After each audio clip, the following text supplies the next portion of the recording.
ባለፉት 7 ዓመታት በተከታታይ ሳናቋርጥ ክረምቱን በሙሉ ዛፍ በመትከል ኢትዮጵያን ለማልበስ የኢትዮጵያን መሰረት ለመጣል መላው ኢትዮጵያ ሕዝብ ከፍተኛ ጥረት ሲያደርግ መቆየቱ ይታወቃል።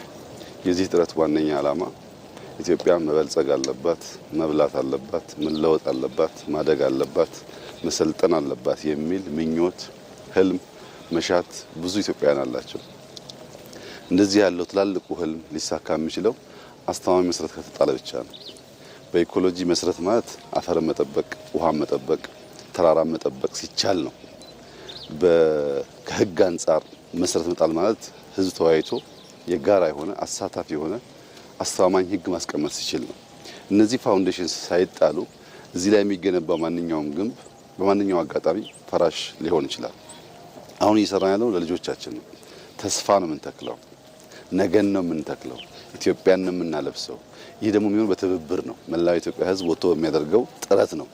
ይህ ጥረት ከዚህ ቀደሙ ኢትዮጵያ የቀረ አይመስለኝም። ብዙዎች ሬኮግናይዝ አድርገውት የኢትዮጵያን ፋና ለመከተል የኢትዮጵያን አካሄድ ለመከተል ጥረት እያደረጉ ይታያሉ።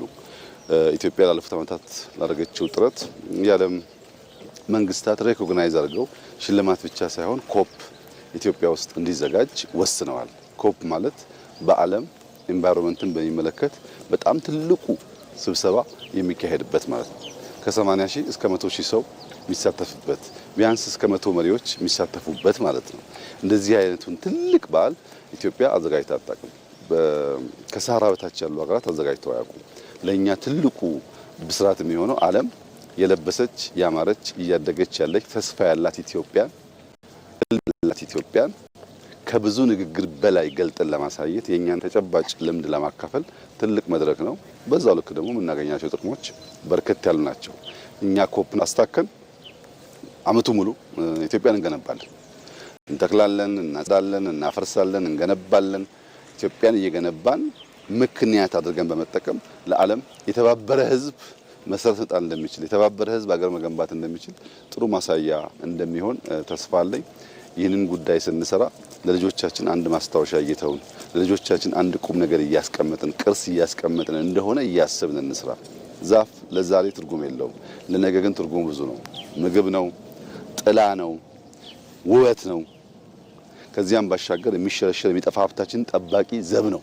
ብዙ ትርጉም ስላለው ኢትዮጵያውያን በጀመርነው መንገድ ተባብረን ዛሬም በሚቀጥሉት ሳምንታትም በመትከል የዚህን አመት ግብ ማሳካት የዕለቱንም ግብ ማሳካት ዋነኛ ስራችን ይሁን የሚል መልእክት ነው ያለኝ። እንግዲህ ዛሬ 800 ሚሊዮን ችግኝ ጀግኖች ኢትዮጵያውያን ለመትከል ከጠዋት ጀምሮ እየተረባረቡ ይገኛሉ።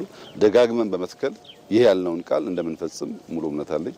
እጅግ አድርጌ አመሰግናለሁ። በርቱ፣ ተስፋን ትከሉ ለማለት እወዳለሁ።